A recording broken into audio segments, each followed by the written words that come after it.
제가 믿는 믿음은 우리 주님은 어제나 오늘이나 동일하신 분이세요. 주님은 코로나에 관계없이 역사하실 수 있는 분이십니다. 주님은 역사상 한 번도 실패한 적이 없는 분이세요. 하나님의 섭리 가운데 있습니다. 우리 주님을 신뢰하십시다. 특별히 골방에 계신 분, 오늘 찬양처럼 주 여기 계시니 우리가 함께 모여서 컨퍼런스를 진행할 수 없지만 우리 주님은 골방 가운데 역사하시는 분이세요. 시간과 공간을 초월해서 당신이 있는 그곳에 주님이 침투하실 것입니다. 주님이 엄습하실 것입니다. 그 누구도 저항할 수 없도록 주님이 엄습하실 것입니다.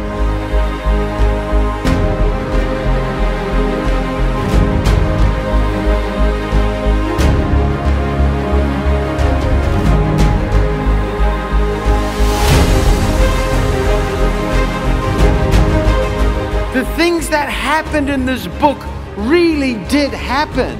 The fact. He's the great unifier. He's the only name we will find unity in. 생명 걸고 하나님께 부여하시오다. 영혼의 세계를 부여하시오다. 복음이 전파됐더니 사람이 변했고 사람이 변하니까 사회가 변했단 말이에요. 우리의 공급자이십니다. 여호와 이레십니다. 하나님만 우리의 모든 걸 고치십니다. 여호와 라파이십니다. 하나님을 정확히 아는 눈, 그것이 복입니다. 오히려 시대가 어려울수록 하나님은 한 사람을 선택해서 그에게 예배를 경험하게 하십니다. 오늘 예수의 이름으로 2주간의 홀리 퍼펙트 스톰이 이루어질지어다. 하나님의 부흥을 받아내는 성숙한 교회가 되기를 주의 이름으로 축원합니다. 용서는 여러분 이해가 아닙니다. 용서는요 믿음의 반응입니다.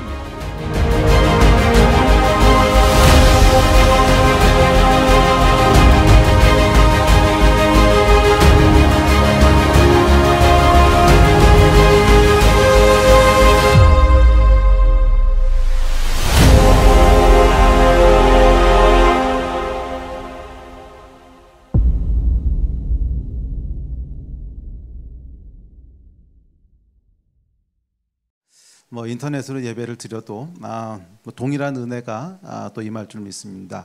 저희도 비대면 사회가 되면서 인터넷으로 이제 예배를 제법 오래 드리다가 요즘은 이제 대면 예배를 했는데 한동안 인터넷 예배를 드리면서 인터넷 예배가 효과가 있을까 좀 반신반의했는데 인터넷으로 예배드리다가 방언받는 사람이 그렇게 많이 나오더라고. 집에서 인터넷으로 예배드리다가 방언받는 분들이 계속 나오면서 이것도 하나님 역사하시는구나 하는 확신을 갖게 됐습니다. 성령님은 어디나 계시기 때문에 지금도 동일한 은혜로 여러분들이 어느 곳에 있든지 역사하실 줄 믿습니다. 예배에 있어서 중요한 것은 장소가 아니고 여러분 마음입니다. 여러분 마음이 준비되어 있다면 하나님께서 준비된 마음 위에 축복하시고 기름 부으실 줄 믿습니다. 여러분 이미 다 마음의 준비가 되 계신 분들인 줄 믿습니다. 그러니까 열심히 이렇게 스마트폰 앞에 또 컴퓨터 앞에 모여 계신 거겠죠. 그럼에도 불구하고 모든 하나님의 말씀을 받을 때는 중요한 것이 있습니다. 그게 뭐냐 하면 기대하는 거예요. 기대. 우리 하나님께서는 기대가 없는데 일하시는 법은 없어요. 항상 하나님께서 일하시는 방식이 있는데 기대하게 하시고 일을 하세요. 그래서 성령께서 역사하시는 첫 번째 사인은 뭐냐 하면 하나님의 말씀에 대한 기대를 일으키시는 거예요. 지금 성령께서 여러분 가운데 역사하셔서 그 안에 하나님의 말씀에 대한 기대가 올라오게 되기를 예수의 이름으로 축복합니다. 혹시라도 별 기대가 없었던 분들이 있다면 지금이라도 하나님 앞에 새로운 기대를 끌어올리세요. 내가 이 말씀을 통해서 오늘 새로워질 수 있습니다. 내 인생이 완전히 새롭게 변하게 될 수 있습니다 하는 믿음과 기대들을 가지시기를 예수의 이름으로 축복합니다. 아까 우리 방금 전에 황성훈 목사님 나눠주셨듯이 사실 이런 특별한 휴양에는 그냥 한번 이벤트 아니야. 어차피 휴양회 하고 나서 한 일주일 지나고 한 달 지나면 다 잊어버리던데 그럼에도 불구하고 그렇지 않아요. 정말 수많은 선교사님들이 또 저도 이제 목회를 하고 있지만 수많은 목사님들이 결국 이런 특별한 집회 휴양회를 통해서 하나님이 말씀하시는 것들을 듣고 거기에 반응했을 때 그 인생의 굉장한 전환점이 됐습니다. 물론 우리 인생이 정말 하나님 앞에 쓰임받기 위해서는 한 번의 결단만으로 이루어지는 것은 아닙니다. 그 가운데 훈련받는 과정도 필요하고 또 준비하는 과정도 물론 필요합니다. 그렇지만 결단을 하지 않고 시작을 안 했는데 준비가 되겠습니까? 뭔가 시작하는 스타팅 포인트가 있어야 준비가 되는 거 아닙니까? 하나님께서 역사하실 때 보면 하나님 말씀을 향한 기대를 가지고 수양에 임했을 때, 기대를 가지고 컨퍼런스에 임했을 때 그것이 인생의 새로운 인생의 스타팅 포인트가 된다는 거예요. 저도 여러분 제 인생을 하나님 앞에 드리게 됐을 때 그냥 점진적으로 훈련받아 드리게 된 것이 아니에요. 이런 집회 가운데 저한테 이제 멘토 되신 분이 선교사님이신데 그 선교사님이 말씀을 전하는 집회 가운데 제 안에 깊은 울림이 있었고, 그래서 정말 마저 나도 저렇게 살고 싶어 하는 그런 마음의 결단과 울림이 있어서 시작을 하게 된 거죠. 시작을 하게 되고 내 인생을 하나님 앞에 드리게 됐을 때 그 다음에 하나님이 인도하셔서 정말 그 길을 갈 수 있도록 하나씩 둘씩 준비시키시는 거예요. 뭐 시작을 안 했는데 무슨 준비가 있겠습니까? 오늘 이번 이 컨퍼런스가 여러분의 뉴 라이프가 스타트하는 비기닝 포인트가 되기를 주의 이름으로 축복합니다. 믿음으로 아멘 하시는 분은 그렇게 될 수 있어요. 지금까지 여러분이 어떻게 살아왔든지와 관계없이 지금부터 완전히 새로운 인생이 시작될 수 있어요. 그 일들이 시작되기를 주의 이름으로 축복합니다. 저는 젊은이들을 볼 때마다 마음 가운데요, 이 흥분되는 게 있어요. 제가 올해 나이가 55세인데 이제 제법 늙었더라고요. 그런데 제가 하나님 앞에 제 인생을 드렸던 것이 대학교 1학년 때였어요. 그때 제가 20살 때였는데 20살 때 제가 예수님을 만나고 너무너무 큰 감격이 있어서, 야, 나는 평생을 캠퍼스에서 대학생들 전도하고 양육하면서 살았으면 좋겠습니다. 그러고 하나님 앞에 제 인생을 드렸던 기억이 있는데, 그로부터 지금 35년 지났죠. 35년 지났는데 하나님께서 그 서원을 잊지 않고 계신 것 같아요. 그래서 저희 교회도 계속 하는 젊은 사람들 보내주시고 청년들 보내주시고 대학생들 보내주시고 해서 뭐 대학생들하고 청년들로 이루어진 교회입니다. 물론 오메가 교회보다는 조금 늙긴 했는데 그래도 약간 청년들이 많은 교회고, 또 지금까지도 계속 청년들만 보면은요 막 이 에너지가 올라와요. 근데 어른들을 보면 에너지가 빠져요.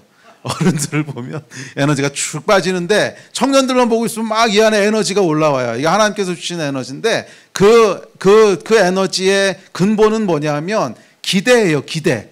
야, 이 사람들을 통해서 하나님이 계획하신 일들이 이루어지면 얼마나 놀라운 하나님의 역사가 일어날까. 여러분이 젊었다고 하는 것은 죄송합니다. 마음이 젊은 분들은 다 젊은 분들입니다. 이곳에 계신 어머님 아버님도 젊게 마음을 가지세요. 요즘 100세 시대잖아. 50은 아직 시작도 안 한 거야.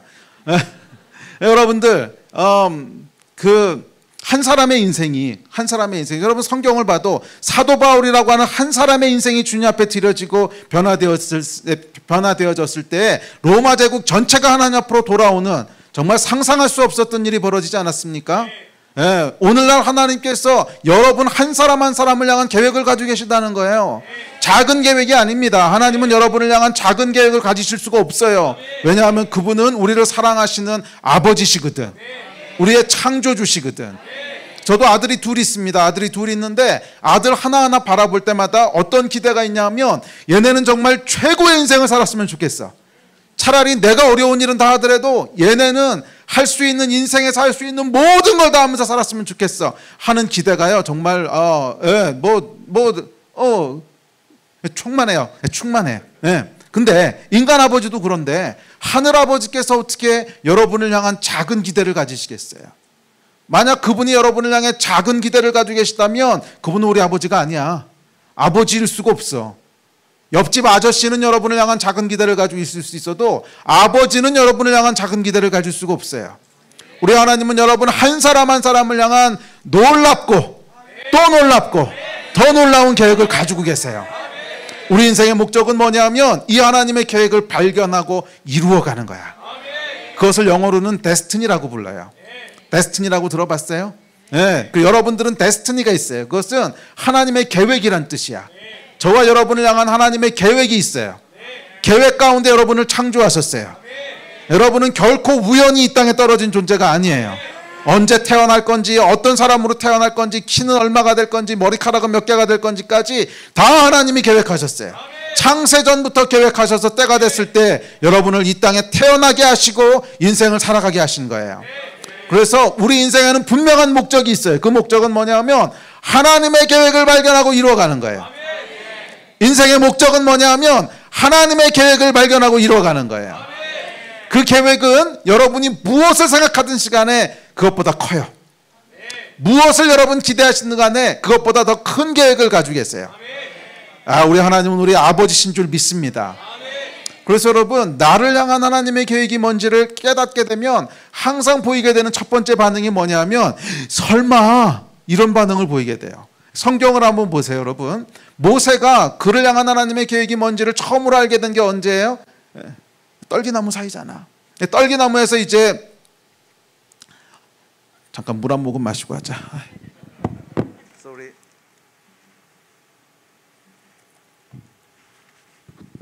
떨기나무에서 하나님을 만났을 때 모세를 향한 하나님의 계획을 하나님 말씀해 주십니다. 너는 바로에게 가서 내 백성을 자유케 해라. 그게 너의 데스티니다. 이해가 그럼 감이 안 오시나 본데요. 모세는 지금 광야에서 양치고 있는 사람입니다. 아무도 알아주는 사람이 없는 노바디예요. 그것도 자기 양을 치고 있는 게 아니고 장인의 양을 치고 있어.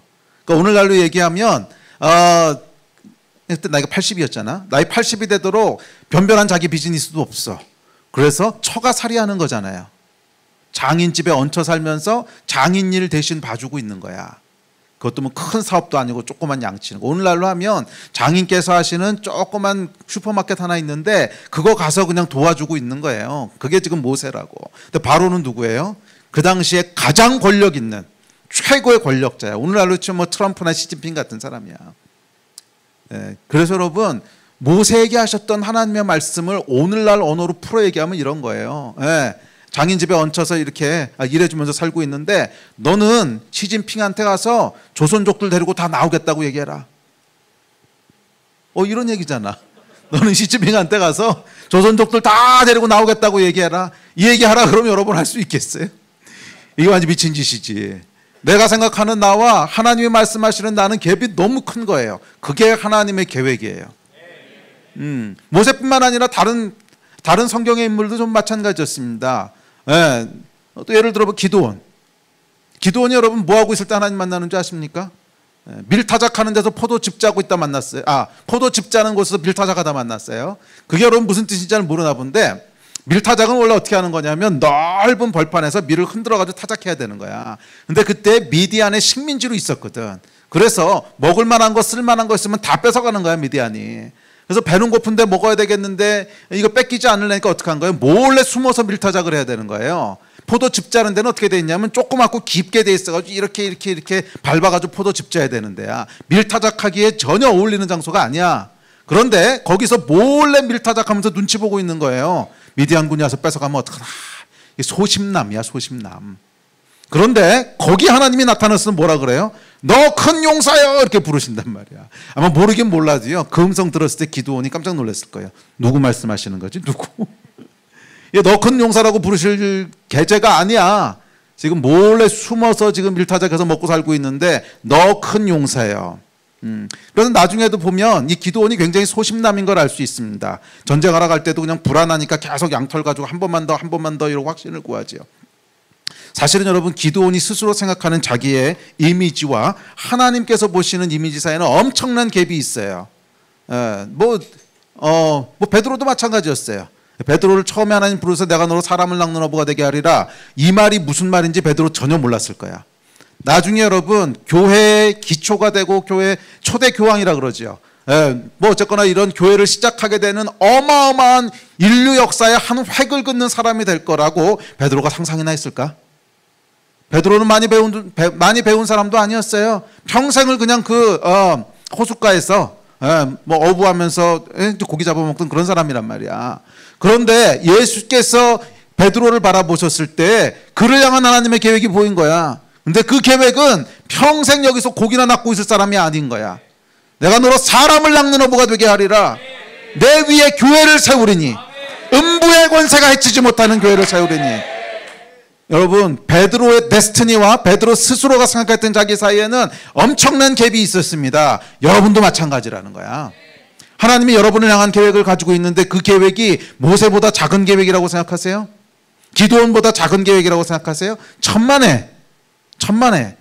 우리 하나님께서는 모세나 기드온에게는 놀라운 계획을 가지고 계시고, 여러분들에게는 그냥 너는 그냥 내가 모르겠다, 어떻게 만들었는지 잊어버렸는데 그냥 가늘고 길게만 살아라, 이런 계획을 가지고 계신 분일 수가 없다는 거예요. 우리 하나님께서는 한 사람 한 사람을 향한 열정을 가지고 계세요.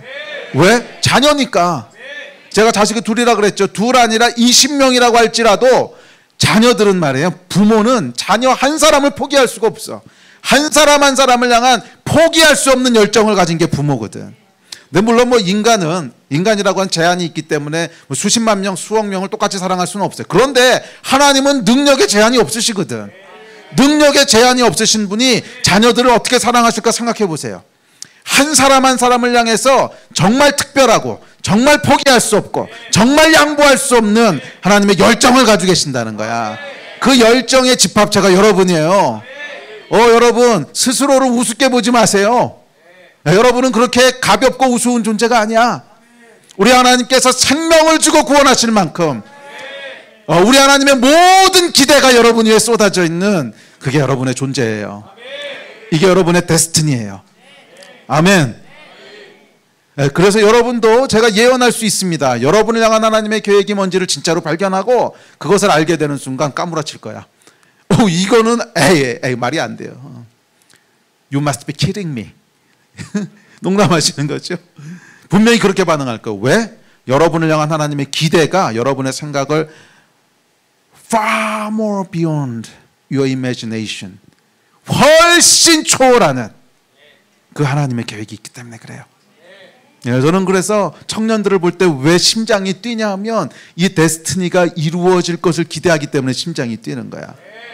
어른들을 볼 때는 왜 덜 뛰냐 하면, 안 뛴다는 얘기하면 시험 드시니까, 왜 덜 뛰냐 하면 찬스가 그만큼 줄어든 거야. 이미 인생의 절반을 살았어. 지금부터 뭐 fully 이룬다고 해도 하나님의 계획이 50%밖에 못 이루는 거잖아. 근데 여러분들은 아직 인생의 10%도 안 살았, 10%는 더 살았나? 20대면 한 20% 살았겠구나. 100세 시대 20%밖에 안 살았어. 지금까지 어떻게 살았는지 다 잊어버려. 괜찮아. 지금까지 여러분들이 뭐 실패했던, 뭐 루저로 살았던, 상처를 받았던 상관없어. 여러분은 아직 20%밖에 안 산 거야. 나머지 80%의 시간이 남아있는데 하나님께서 여러분을 향한 계획의 80%를 이루어갈 수 있다면 사도 바울과 모세를 뛰어넘는 인생이 여러분 인생이 될 수 있어요. 믿으십니까? 아멘 들을 수 없으니까 반짝반짝 하라며. 믿으십니까? 아멘. 전 여러분들을 향한 하나님의 그 나머지 80%의 계획이 다 이루어졌으면 좋겠어요. 그게 제 안에 있는 기대고 제가 청년들을 볼 때마다 심장이 뛰는 이유예요. 여러분을 향한 하나님의 모든 계획들이 남김없이 이루어질지어다. 하나도 남김없이 다 이루어질지어다. 아멘. 물론 우리가 우리 삶의 디테일한 부분들을 우습게 여기고 넘어갈 수는 없습니다. 우리 작은 것에 충성해야지 큰 일을 할 수 있는 건 사실이에요. 그럼에도 불구하고 작은 일들에 매몰되지는 마세요. 네? 너무 작은 일들에 여러분 인생이 매몰되지는 마세요. 예를 들면 어디에서 일할까? 무엇을 먹을까? 무엇을 마실까? 오늘날로 얘기하면 어느 회사에 취직할까? 어느 학교를 들어갈까? 여러분들 눈에는 아마 이것이 인생 최대의 목표처럼 보일지 몰라. 그 나이 때는. 근데 성경은 뭐라 그랬냐면 미안하지만 그 작은 일들에 매몰되지는 마. 무시하라는 얘기는 절대 아닙니다. 성경은 작은 일들을 무시하고 큰 일을 할 수 있다고 얘기하지 않았어요. 그 일이 여러분들에게 중요하지 않다는 건 아니야. 그러나 거기에 매몰될 필요는 없어. 그것보다 훨씬 더 큰 계획을 가지고 계셔. 훨씬 더 큰 계획을 가지고 계셔. 저는 사실 우리나라에서 청년들을 볼 때마다, 저희 교회도 청년이 많잖아요. 청년들을 볼 때마다 좀 답답한 게 뭐냐 하면 취업 안 된다고 걱정하는 청년들이야. 저는 취업 안 된다고 걱정하는 청년들한테 뭐라 그러냐면, 야, 네가 우리나라에서 꼭 직장을 찾아야만 되는 무슨 특별한 이유라도 있냐? 민족사적 사명이라도 있냐? 네가 우리나라를 떠나면 우리나라가 망한다냐?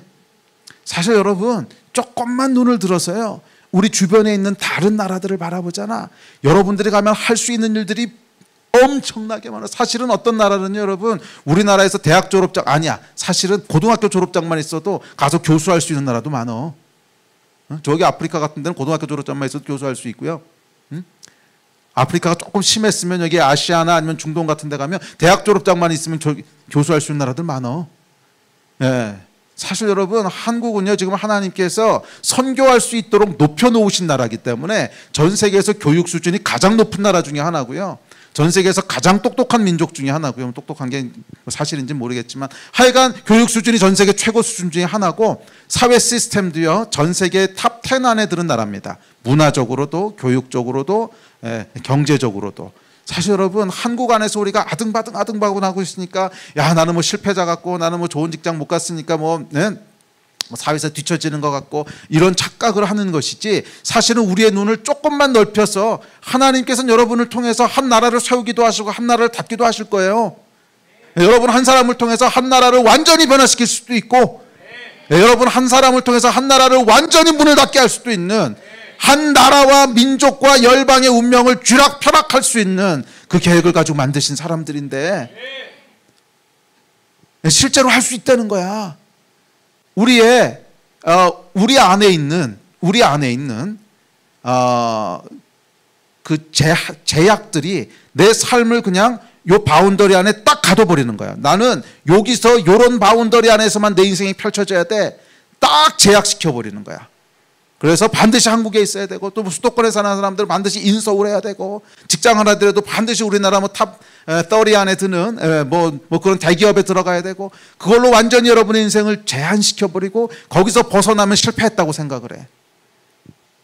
그 여러분 통계 자료에 보면 재밌는 통계 자료가 있는데 그 빈곤 지수라고 하는 통계 자료가 있습니다. 제가 원래 수학 전공했거든요. 제가 이래봬도 수학 박사예요. 몰랐어. 숫자 좋아해요. 통계 좋아하고. 근데 빈곤 지수라고 하는 지수가 있는데 그 지수에 보면 이제 부자부터 가난한 나라 사람들을 부자부터 가장 가난한 사람까지를 쭉 일렬로 세우는 그런 이제 통계 자료가 있습니다. 통계 자료가 있는데 전 세계에서 가장 부자를 1위라고 하고 전 세계에서 가장 가난한 사람들을 10이라고 합시다. 10. 그러면 대한민국에 사는 사람들 중에 가장 가난한 사람, 대한민국에서 가장 가난한 사람, 그러니까 뭐 어떤 사람들일까요? 그러니까 집도 없고 그냥 노숙자들 그런 분들이 대충 몇쯤 될 것 같으세요?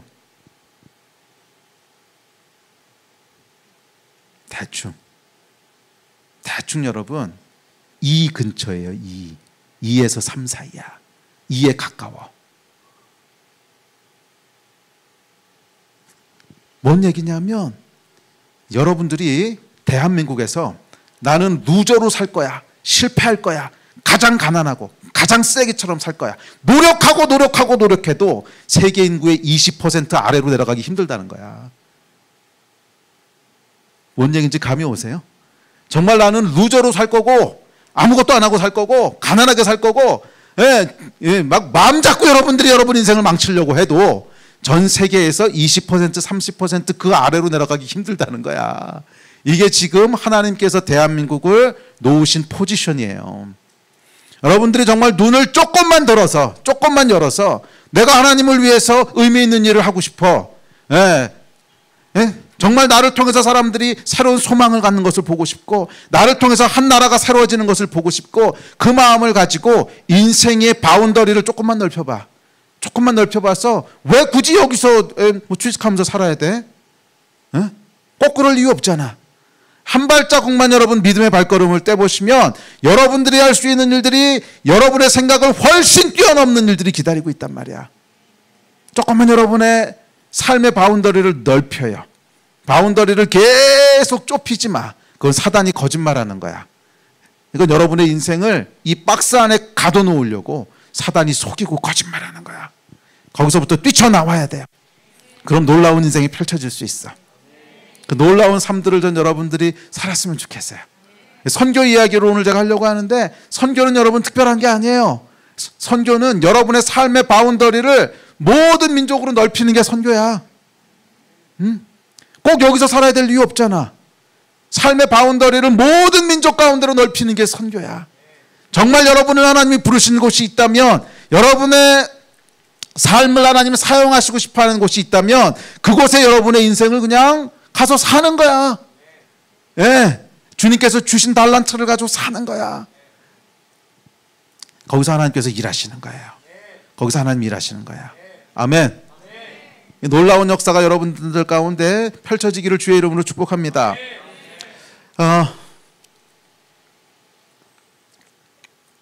이 데스티니라는 말이 여러분 그냥 하나님이 계획만 하시는 것이 아니라 그 계획을 이루어갈 수 있도록 지지해 주세요. 그렇겠지. 하나님이 계획을 세워놓고 네 인생은 이렇게 살도록 내가 창조한 거야. 네 인생의 설계도는 이거야. 그렇게 하나님이 정해놓으셨다면 그 길을 설계도대로 살아가려고 그러는 사람은 어떻게 하시겠어? 당연히 그렇게 살아가도록 하지 않으시겠어? 우리 인생 가운데 맞게 되는 좌절과 또 우리 인생이 막히게 되는 많은 실패들은 어떻게 보면 하나님의 길에서 벗어나 있을 때 일어나는 결과예요.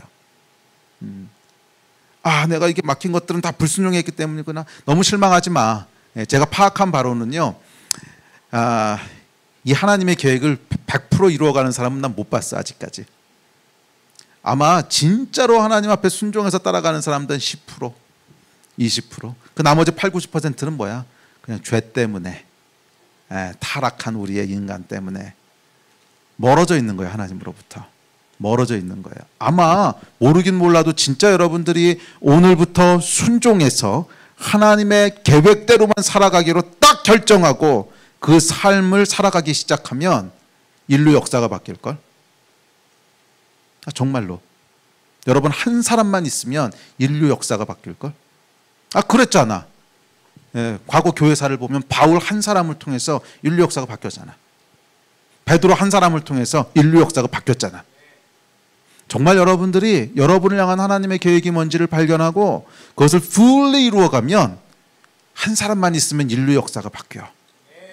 그래서 사실은 미안하지만 그것까지 기대하지는 않아.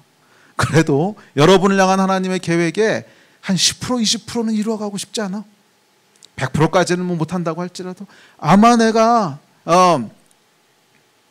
장담하건대 여러분을 향한 계획의 한 20%만 이루어가도요 상상할 수 없는 인생이 될걸. 상상할 수 없는. 왜냐하면 하나님의 계획은 그만큼 커요. 아멘. 이 계획들이 여러분들 가운데 펼쳐질 줄 믿습니다. 하나님께서는 이 데스티니를 발견하고 이루어가는 사람들 가운데 지지해 주시고 돌파해 가는 능력을 주세요. 왜? 하나님의 계획이니까. 제 간증을 짧게 하나 할게요. 이제 저는 수학을 전공했습니다. 근데 수학을 전공했던 이유가 뭐 수학을 좋아해서도 있었는데 어렸을 때 말을 심하게 더듬었어요. 말을 아주 심하게 더듬어서 이 앞에 나와서 무슨 얘기를 못했어요. 그러니까 아주 심하게 앞에 나오면 더더더더 하다 그냥 이렇게 하고 들어가고 맨날 그랬어요. 친구들이 놀리고. 그래서 어렸을 때 상처가 많았어. 근데 여기 말 더듬는 사람 있는가 모르겠는데 생각보다 말 더듬는 게 제약이 많습니다. 뭘 하려고 그래도 할 수 있는 게 없어. 말을 더듬는데 무슨 정치인을 하겠어? 무슨 말을 더듬는데 선생을 하겠어? 뭐 할 수 있는 게 없잖아. 그런데 가장 말 안 하고 살 수 있는 게 뭘까? 수학 선생님이야. 칠판에 쓰면 돼. 그래서 이러고 넘어가면 되지. 한마디도 안 해도 돼. 이거다. 빙고. 물론 그런 것도 있었고 수학을 좋아하기도 했어요. 잘했어요. 예. 그래서 하여간 제가 이제 수학을 전공하게 됐어요. 수학을 하면 평생 말 더듬는 거하고 상관없이 살겠다. 그래서 저는 어렸을 때부터 제가 학자 이외에 다른 것이 될 거라고 정말 한 번도 생각해 본 적이 없어요. 왜냐하면 할 수 있는 게 없어요. 제 몸매를 보면 알겠지만 제가 운동을 잘할 몸매입니까? 아니잖아요. 이게 운동할 수 있는 몸이 아니야. 하나님 그렇게 안 만드셨어. 뭐 운동을 잘해서 먹고 살 것도 아니고. 그렇다고 이제 말을 잘하느냐? 뭐 말은 거의 미안하지만 벙어리 수준이야. 소통이 안 돼. 말을 잘하는 것도 아니고. 그러니까 뭐 할 수 있는 게 남는 게 얼마 없더라고 초이스가. 근데 감사하게도 하나님께서 이제 공부는 좀 잘하게 하셨어요. 공부는 좀 잘하게 하셔서 나는 공부 외에는 할 수 있는 게 없다. 그냥 하나님 이렇게 만드신 것 같다. 그래서 그냥 어렸을 때부터 나는 학자 이외에 내가 딴 일을 할 거라고 정말 한 번도 생각해 본 적이 없었어요. 없는 게 아니고 할 수가 없었어요. 그래서 열심히 공부해가지고서 이제 학자가 되려고 대학을 갔습니다. 그다음에 하나님의 은혜가 있어서 서울대를 들어갔어요. 서울대학을 들어가고 그 수학과를 갔습니다. 수학과를 가고 그리고 아까 잠깐 나눴지 대학교 1학년 때 예수님을 만났습니다. 예수님을 만나고 내가 평생 캠퍼스에서 사역하겠다고 헌신을 했습니다. 그래서 평생 캠퍼스에서 사역하려다 보니까 교수가 돼야 되는 거더라고. 그리고 원래 꿈도 교수였고. 그래서 그럼 이제 유학을 가가지고 박사학위를 해야 되겠다. 그래가지고 공부를 열심히 해가지고 이제 졸업을 하고, 뭐 대학 졸업할 때 성적이 좋았어요. 성적이 좋았고. 그래서 이제 미국에 이제 공부를 하러 유학을 갔습니다. 그래서 미국의 UC 버클리라고 하는 데로 유학을 가서, 근데 거기가 수학과 중에는 전 세계에서 제일 좋은 데였어요. 가장 좋은 데였는데, 근데 정말 하나님의 은혜가 있었던 것 같아요. 정말 은혜가 있었을 때 그 대학으로 가게 되고, 이제 거기서 공부를 했습니다. 그리고 박사학위를 끝낼 때쯤 됐는데 그때 이제 미국에서 이제 유학생으로 있을 때 평생의 영적 아버지가 되는 분을 만났는데 이분이 선교사님이셨어. 그래서 저는 그분 삶을 보는 게 너무너무 어메이징했어요. 예. 그 제가 93년도에 미국에 유학을 갔는데 유학생으로 가자마자 이분이 제가 유학생 교회를 갔는데 그 교회 집회를 하러 오셨어요. 그 선교사님이 그때 아프리카에 계셨는데 근데 집회를 하러 오셔서 간증을 하시는데 저한테는 정말 엄청난 샥이었어요. 아니 저분도 예수를 믿고 나도 예수를 믿고 똑같은 예수를 믿는데 저분이 믿는 예수는 왜 내가 믿는 예수랑 다를까? 마치 어떤 느낌이었냐면 사도행전에서 툭 튀어나온 것 같았어. 그분이 선교지에서 일어나는 일들을 쭉 간증을 해주시는데 믿을 수가 없었어요. 그냥 정말 사도행전에서 툭 튀어나온 사람 같았어요. 아니 똑같은 예수를 믿는데 왜 저분의 예수는 저렇고 내 예수는 다를까? 네, 그러면서 제가 이제 그분을 쫓아다니기 시작했습니다. 쫓아다니다가 이제 30년째 30년은 아니구나 20년째 제 영적인 멘토시고 지금은 은퇴를 하셨는데 네, 이제 그분은 이재환 선교사님이라는 분이셨는데 네, 그래서 제가 그분을 만나면서 이제 선교에 대한 눈을 뜨게 됐습니다. 그래서 제 안에 나도 그렇게 살고 싶다고 하는 열망이 막 올라온 거예요. 나도 사도행전 같은 삶을 살고 싶어. 나도 정말 사도행전적인 삶을 살고 싶어. 그런 열망으로 인해서 제가 선교사로 헌신을 했습니다. 그래서 그러니까 미국에서 이제 박사학위를 마치고 선교사로 들어가겠다고 헌신을 했어요. 네. 그리고 헌신을 하고는 이제 한국에 돌아와서 선교사로 나갈 준비를 하려고 한국에 돌아왔습니다. 근데 제가 이제 미국에서 공부할 때 그 한국 정부에서부터 장학금을 받았어요. 국비유학생으로 나갔는데 그 장학금을 받은 사람은 반드시 한국에 돌아와서 3년 동안 일을 해줘야 돼요. 그래서 정부에서 하여간 돈을 투자를 했으니까 갚아야 될 거 아니야. 돌아와서 3년 동안 일을 해줘야 되는 게 있어서 하여간 그 의무 조항을 마치려고 한국으로 돌아왔습니다. 돌아와서 이제 근처에 어디 일할 데 없나 하는데 알아보니까 이제 마침 수원의 경희대에 이제 1년씩 계약직 교수를 할 수 있는 자리가 나왔어요. 그때 제가 서원했던 게 이렇게 긴 하여간 1년씩 교수할 수 있는 자리를 가겠다고 서원을 했어요. 정교수로 가면 아무래도 선교사로 못 갈 것 같더라고. 한번 발목 잡히면 못 나올 것 같아서 아예 그렇게 안 들어가고 그냥 1년씩 계약할 수 있는 거에서 딱 3년 있다 나가겠습니다. 그러고 알아봤더니 마침 거기 이제 1년씩 이렇게 계약직 교수 자리가 있어서 이제 거기서 교수 생활을 시작했습니다. 근데 시작하자마자 제가 그 수원에 들어와서 봤더니 제가 미국에서 가장 친하게 지내던 그 선배 그 형님 한 분이 그분도 유학생으로 왔다 목사님이 되신 분이었는데 마침 거기 경희대 옆에 그 대학생들하고 같이 교회를 개척하신 거예요. 개척한 지 6개월쯤 되신 거야. 그래가지고 저는 다른 생각은 해보지도 않았어요. 당연히 저희 가서 도와드리다가 이제 3년 있다 선교지로 가야지. 그래서 개척교회 하는 거 도와드리려고 이제 그 교회를 갔습니다. 그러니까 대학생들 좀 모여있고 이런 교회였어요. 근데 이분이 미국 시민권자셨는데 제가 교회 오자마자 개척한 지 6개월 된 교회였는데 교회에 갑자기 개인적으로 갑자기 어려운 일이 생기셔서 미국으로 돌아가셔야 되게 생긴 거야. 그러니까 교회는 개척해놓고 이제 목사가 없어진 거죠. 그래서 이분이 돌아가시면서 나한테 교회를 잘 부탁한다. 근데 나는 집사인데 신학도 한 적이 없는데 교회를 잘 부탁한다. 그러고 가신 거예요. 그래서 어떻게? 그래서 하여간 제가 난 이게 목사로 부르심 받은 건 아닌데 난 이건 아닌 것 같다고. 그랬더니 기도를 해보라고. 그래서 알았다고 기도를 해보겠다고. 그래서 기도하러 이제 기도원에 올라갔습니다. 그래서 하나님 저에게 제가 진짜 목회를 해야 되는 거면 이제 선교사로 나가려고 준비하고 있었는데 진짜 목회를 해야 되는 거면 알아듣도록 좀 말해 주십시오. 대충 감동이 있다 이런 거 가지고 안 되고 슈퍼내추럴하게 들리는 목소리로 그렇게 말씀해 주시면 제가 순종하겠습니다. 그러고 올라가면서 그런 목소리는 들릴 리가 없다는 믿음이 있었어요. 왜냐하면 저는 아주 보수적인 장로교에서 신앙생활을 했기 때문에 뭐 성령의 음성을 듣고 이런 건 한 번도 경험해 본 적도 없고 듣도 본 적도 없어. 그러니까 평생 뭐 그렇게 살았는데 뭐 갑자기 성령의 음성이 들리겠어요. 그래서 그런 거 들릴 리가 없다고 그러고 올라갔는데 기도원 올라간 지 3일째 되는 날 제 평생 처음으로 하나님이 말씀하시는 그런 인카운터를 하게 됐어요. 정말 하나님이 말씀을 하시더라고요. 전 그때까지 상상도 못했어요. 그렇게 말씀하신다는 거를 들리는 목소리로 말씀을 하시는데 그게 저의 데스티니에 대한 거였어요. 너를 향한 나의 계획이 있는데 너는 선교지에 들어가는 게 아니야. 너는 교관이야, 교관. 너는 새로운 세대를 준비시키고 훈련시켜서 선교지로 들여보내는 사람이야. 뭐 길게 얘기하셨는데 요점만 얘기하면 그거예요. 그래서 그 말을 듣고 제가 굉장한 충격 가운데 이제 기도원을 내려왔습니다. 그래서 이제 교회에 돌아가서는 이 교회를 내가 만든 게 맞다고 하나님 말씀하셨다고. 그래서 이제 정말 일주일 만에 창졸간에 목회를 하게 됐어요. 그래서 제 첫 번째 직분이 뭐였냐면 담임 집사였어요.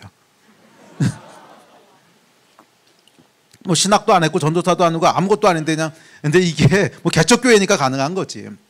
개척교회니까 아무도 없으니까 그러니까 당장 뭐 할 사람이 없으니까 저한테 하라 그런 거죠.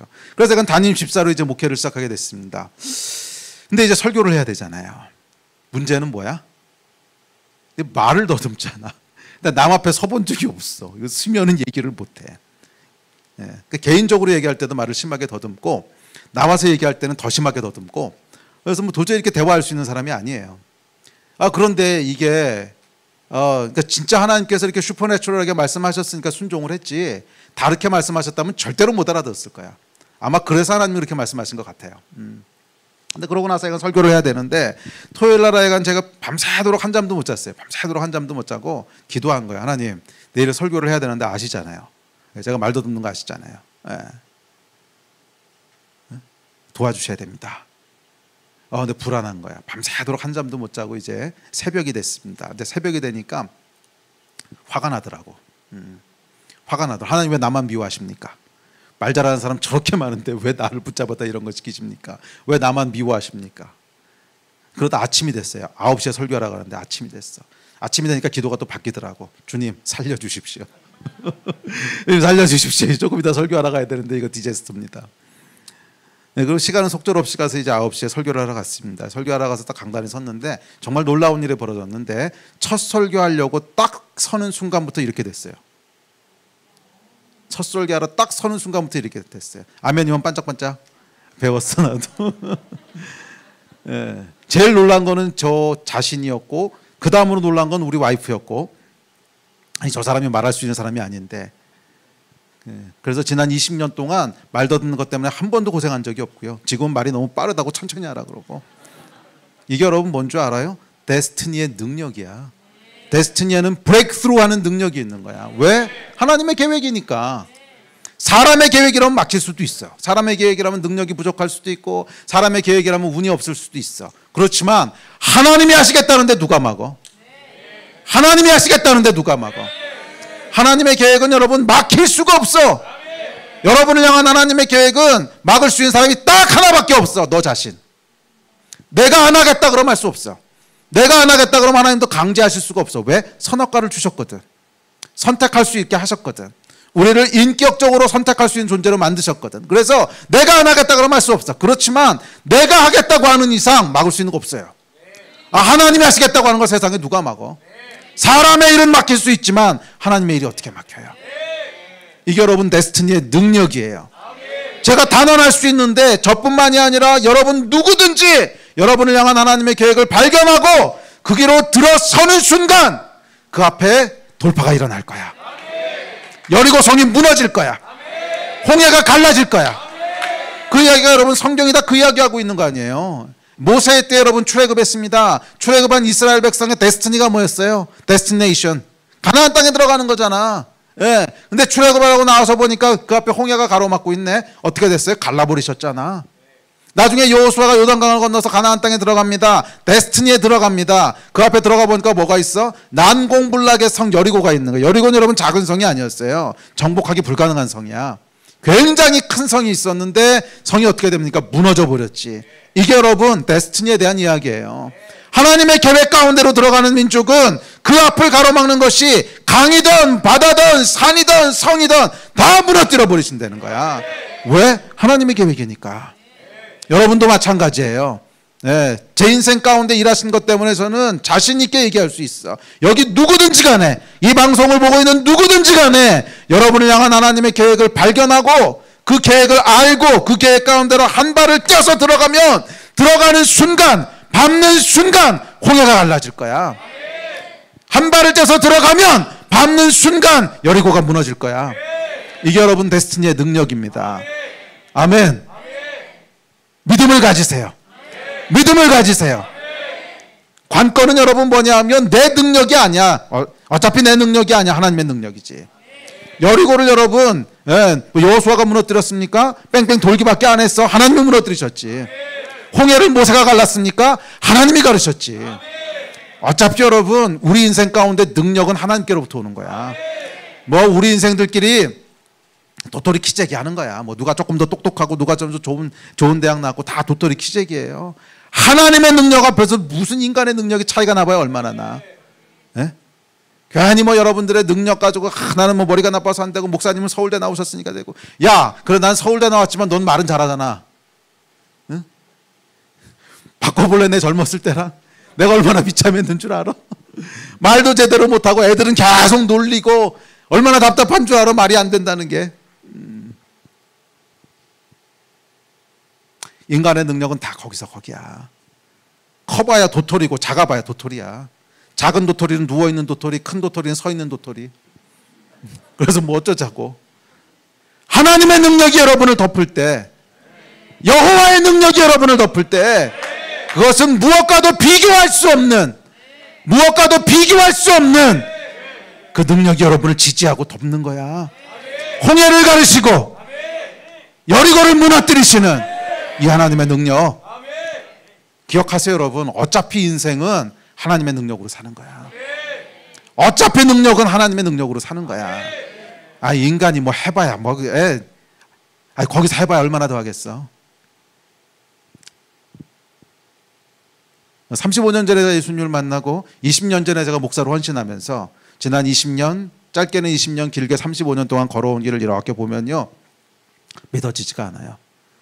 와, 하나님 이런 일을 하셨구나. 이거는 내가 할 수 있는 일이 아니야. 야, 이거 하나님이 하셨구나. 뭐 이 이야기는 오늘 다 나눌 시간이 없어서 뭐 길게 나누진 않겠는데, 하여간 제 인생은요 정말 기적의 연속이었어요. 정말 기적의 연속이었어. 이런 일도 가능하구나. 이런 일도 가능하구나. 사람의 능력으로 하는 게 아니야. 그냥 하나님의 능력으로 하시는 거예요. 우리가 해야 될 건 뭐야? 순종. 기쁘게 순종. 사람들이 참 바보 같다. 그거 뭔 줄 알아? 순종하라 그러면은 막 힘든 거 막 내놓는 것처럼, 헌신하는 것처럼. 야, 이 바보야.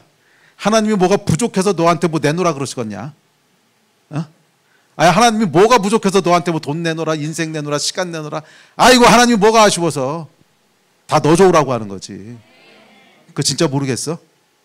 다 우리 좋으라고 하시는 거야. 너를 향한 내 계획이 있는데 이 계획이 이루어지는 걸 보면 너는 정말 까무러질 텐데 이걸 네가 받아야 되는데. 그게 순종이야. 우리가 해야 될 건 딱 하나밖에 없어요. 순종. 주님 순종합니다. 주님 순종합니다. 우리 데스티니를 발견하고 따라가세요. 아멘. 기적이 일어날 거야. 아멘. 이것은 여러분 개인의 이야기뿐만 아니라 공동체도 마찬가지예요. 공동체도 데스티니가 있어. 아, 그렇지. 하나님이 아무 계획 없이 공동체를 만드시겠어? 가족은 가족을 향한 하나님의 계획이 있고, 교회는 교회를 향한 하나님의 계획이 있고, 나라와 민족은 그 나라와 민족을 향한 하나님의 계획이 있어요. 그게 데스티니야. 그래서 여러분, 한 나라의 진정한 축복과 부흥은 뭔 줄 알아요? 그 나라를 향한 하나님의 계획이 부러질 때야. 한 나라와 민족이 그 나라와 민족을 향한 하나님의 계획을 발견하고 그 길로 들어설 때 그 민족은 상상할 수 없는 축복을 받게 돼요. 사실은 여러분, 우리의 이 자랑스러운 대한민국은요, 거기에 대한 간증입니다. 여러분은 어땠나 모르겠는데, 나라와 민족이 이제 데스티니가 있다고 했죠. 각 개인처럼 나라와 민족도 다 다른 데스티니를 가지고 있습니다. 출애굽기 19장에 보면 하나님께서 이스라엘 백성을 향해서 뭐라 그러시냐면, 이들은 나의 제사장 민족이다 그러셨어요. 제사장 나라다. 제사장은 원래 사람한테 주는 직분인데 한 나라를 향해서 제사장적인 나라라는 거야. 제사장이 뭐 하는 겁니까? 사람과 하나님을 연결하는 거지. 그래서 여러분, 이스라엘을 통해서 계속 하나님과 사람이 연결됩니다. 주의 말씀이 이스라엘 백성을 통해서 우리한테 오고요, 메시아 예수 그리스도도 유대인으로 이 땅에 오시죠. 제사장적인 데스티니가 있어서 그런 거예요. 이와 마찬가지로 각 나라와 민족들마다 독특한 데스티니가 있어요. 예를 들면 아프리카 민족들은 가보면 기가 막히게 예배합니다. 예배를 위해서 태어난 족속이에요. 천국에 가면 어느 민족이 예배 인도하는지 알아.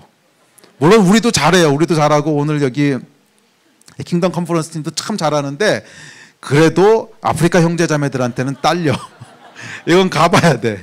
이거는 그냥 만들어지길 그렇게 만들어졌겠는 어쩔 수가 없어. 그냥 몸이 다 울림통이고, 그냥 몸에서 이 춤이 나오기 시작하면 한 3시간 춤춰도요 뭐 끊이지가 않아. 자, 이처럼 각 민족마다 데스티니가 있어요. 한국도 마찬가지입니다. 중국도 마찬가지고, 미국도 마찬가지고, 딴 나라 얘기는 시간 없으니까 빼고, 한국의 데스티니 여러분 뭔 것 같으세요? 물론 하나는 아니에요. 여러 가지 데스티니를 가지고 계신데 그 중에 하나는 분명해요. 기도. 한국은 여러분 기도하는 민족 아닙니까? 전 세계 어디 가봐도 한국 사람처럼 기도하는 사람은 없어요. 오직 했으면 여러분 주여 하고 크게 통성 기도하는 걸 영어로 코리안 스타일 프레어라고 할까? 예, 그거에 대한 공식 명칭이 코리안 스타일 프레어예요. 예? 그러니까 미국 교회 가보면 Let's pray in Korean style 그러면 와 그러고 기도해요. 이게 여러분 한국의 저력입니다. 한국의 저력이고 하여간 한국 민족은 참 독특한 민족입니다. 기도를 위해서 타고난 민족이에요. 예. 근데 여러분 우리 민족이 말이에요. 한 세대 전에는 참 가난했습니다. 1950년에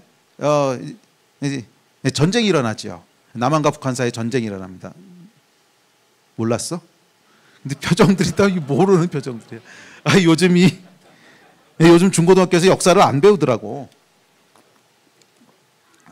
우리나라가 전쟁이 있었어? 뭐 이러더라고 애들이. 있었어. 1950년부터 53년까지 전쟁이 있었는데 이게 굉장히 큰 전쟁이었어요. 얼마나 큰 전쟁이었냐면 그 전쟁으로 죽은 사상자만 600만 명이었어. 6 million, 600만 명이 전쟁으로 죽었어요. 여러분 지금도 600만 명 죽은 전쟁이면 어마어마한 건데 그 당시에 600만 명이면 상상할 수 없는 사람이 죽은 전쟁이거든. 그래서 53년대 전쟁이 끝나고 나서는요 우리나라 전체가 완전히 폐허가 됐습니다.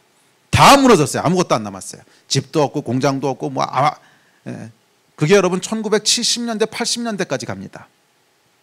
여러분들은 뭐 그 후에 태어났으니까 모르겠지만 제가 어렸을 때만 해도 정말 가난했거든요. 그래서 한국이 얼마나 가난했냐면 60년대까지 한국이 전 세계에서 가장 못 사는 두 번째 나라였어요. 모든 아프리카 나라들이 다 우리보다 앞에 있었어. 상상이 안 되지. 우리보다 뒤에 있는 나라가 딱 하나 있었어요. 무슨 뭐 방글라데시인가 어딘가 딱 하나 있었고 그 다음에 코리아였어요. 사우스 코리아. 정말 가난했어요. 그러니까 얼마나 가난했냐면 제가 어렸을 때 소원이 뭐냐면 달걀 먹는 거였어요. 달걀 먹기가 그렇게 힘들어가지고서 달걀은요 아주 귀한 손님이나 오셔야 대접한. 우리 집이 잘 사는 집이었어. 이렇게 못 사는 집이 아니었어요. 우리 어머니는 약사셨고요. 우리 아버지는 서울대 교수셨어. 잘 사는 집이었단 말이야. 그런데도 달걀 먹는 게 힘들어가지고 제가 어렸을 때 기억이 나요. 우리가 3남매였는데 손님이 오셔야 달걀 대접을 하는 거야. 그래서 달걀말이 이렇게 만들어가지고 주시는데 귀한 손님들이 오시면 이제 달걀말이를 해가지고 반찬으로 내놓습니다. 그러면 우리 3남매가 이렇게 쪼르륵 앉아가지고서 달걀만 보고 있어. 저거 남기고 가셔야 되는데 저거 다 먹고 가시면 그러면 이제 눈치 있는 손님들은 아세요. 그 당시에. 그래서 이게 조금 남겨두고 눈치 없는 분들이 꼭 있어. 마지막 거까지 다 먹어. 그러면 3남매가 이렇게 앉아있다가 딱 마지막 거 먹는 순간에 다 같이 으앙 그러고 우는 거야.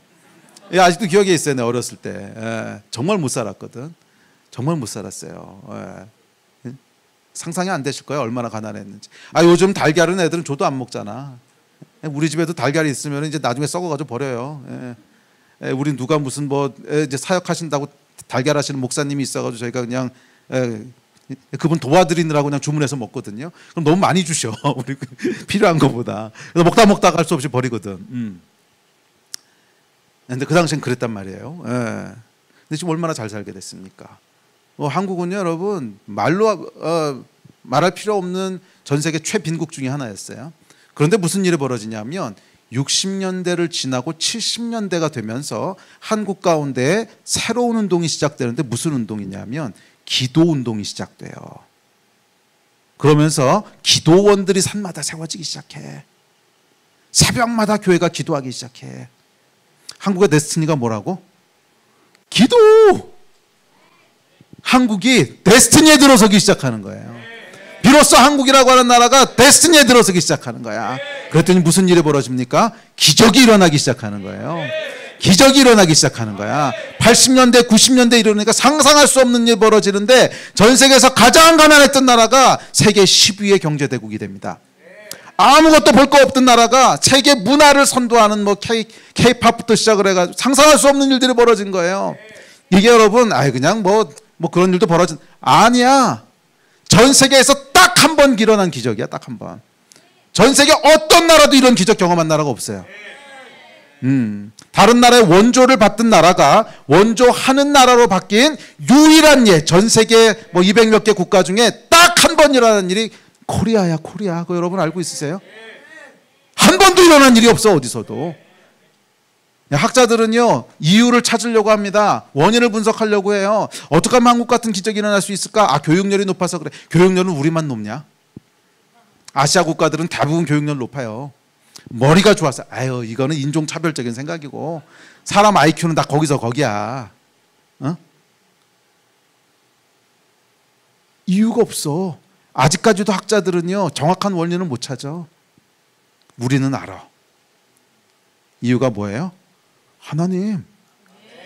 하나님이 일하신 거야. 그거 말고는 설명할 수 있는 게 없어. 하나님이 일하신 거야.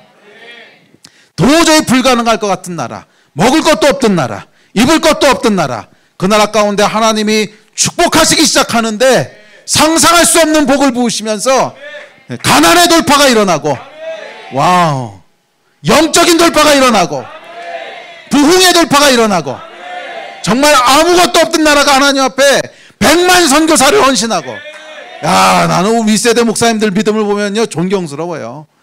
100만 선교사를 헌신할 때 80년대 여러분 그거 알아요?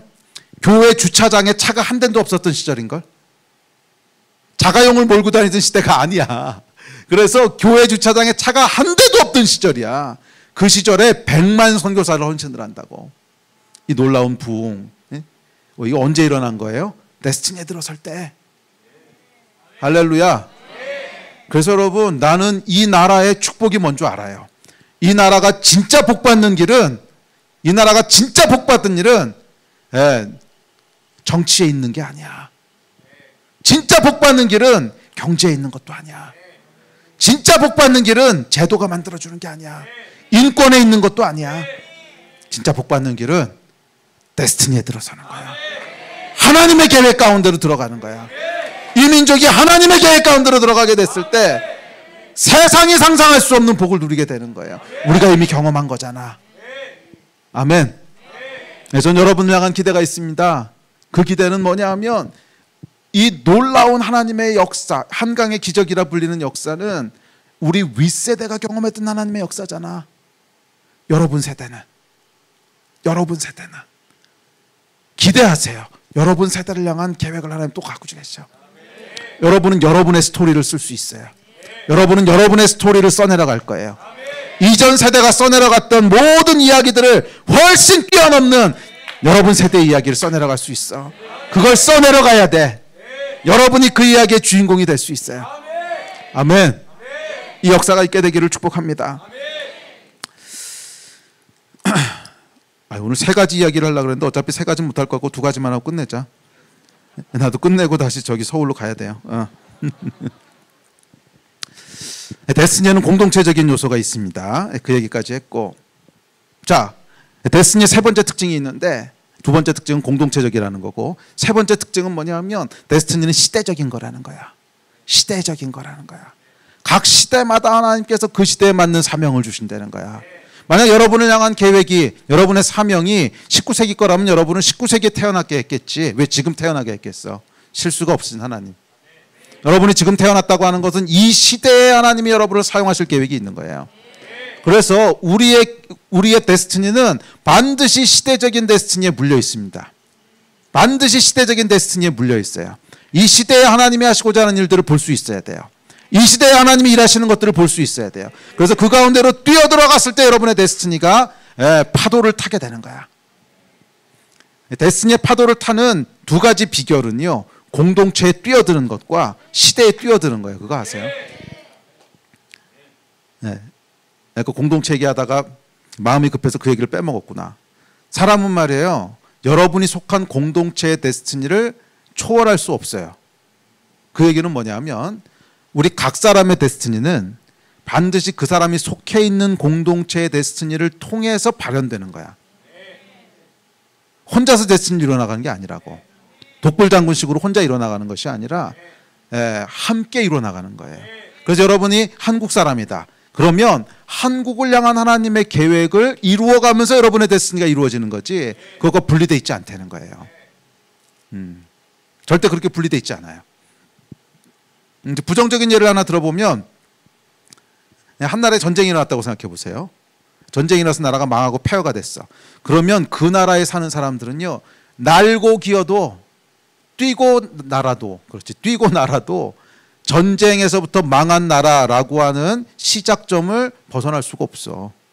거기서부터 시작해야 되는 거야. 그렇지 않습니까? 반면 한 나라를 하나님께서 높여놓으신 나라에서 태어났어. 그러면 반대로 너희가 아무것도 한 일이 없어도 거기서부터 시작하는 거야. 지금 여러분이 한국에서 태어난 거를 감사하게 생각하세요. 제가 옛날에 그 선교 회의를 참석한 적이 있어요. 국제 회의였는데 주로 이제 미국 사람들 참석하는 회의였는데 거기 가보고서 마음이 좀 상했어요. 오래전인데 한 20년 된 것 같아요. 15년 됐나? 예. 마음이 상한 이유가 뭐냐면 보니까 선교는 한국 사람들도 엄청 많이 하고 있고 한국 목사님들도 탁월하신 분들이 많은데 리더는 다 미국 사람인 거야. 아이씨, 이게 뭐냐? 제가 조금 애국자거든. 그래서 아니 한국 사람도 잘할 수 있는 사람들 많고 이미 한국도 선교를 참 오랫동안 잘해왔고 그럼 한국도 좀 리더십을 가지면 좋겠는데 미국 사람이 다 리더십을 갖고 있는 거예요. 그리고 리더십 갖고 있는 미국 사람들 개인적으로 만나서 보면 그냥 좀 어리버리해. 별로 탁월한 사람도 아니야. 차라리 한국 선교사님들이 훨씬 똑똑하고 잘해. 근데 왜 미국 사람들이 다 리더십을 갖고 있을까? 나중에 알았어요. 하나님이 미국이라고 하는 나라를 전 세계 기독교를 끌고 가는 리더십으로 세워놓으신 거야. 예? 그러니까 그 나라의 데스티니가 있기 때문에 거기서 태어난 사람들은 그냥 출발점이 거긴 거야. 기억하세요, 여러분. 여러분이 속해 있는 공동체의 데스티니를 절대로 추월할 수 없어요. 그러니까 하나님이 여러분을 그 공동체 안에 속하도록 만드셨다는 것은 여러분 가정에 속하도록 만드시고 교회에 속하도록 만드시고 한국에 속하도록 만드셨다는 것은 그 공동체를 향한 하나님의 계획을 여러분을 통해서 이루어가라고 하시는 거지. 그래서 나의 데스티니는 분리되어 있지 않아요. 여러분이 한국 사람으로 태어난 이상 어쩔 수 없어. 한국의 데스티니와 여러분의 데스티니는 분리될 수 없어. 여러분을 통해서 하나님께서 이 한국 땅을 향한 하나님의 계획들을 이루어 가시는 거예요. 아멘. 자, 그다음 세 번째 주제는 시대적인 얘기입니다. 시대적인 사명이 있어요. 만약 여러분들에게 요구하시는 것이 19세기 일이라면 19세기에 태어나게 하셨겠지 20세기에 태어나게 하셨겠어요? 21세기구나. 미안, 나도 옛날 사람이다. 참 보니까.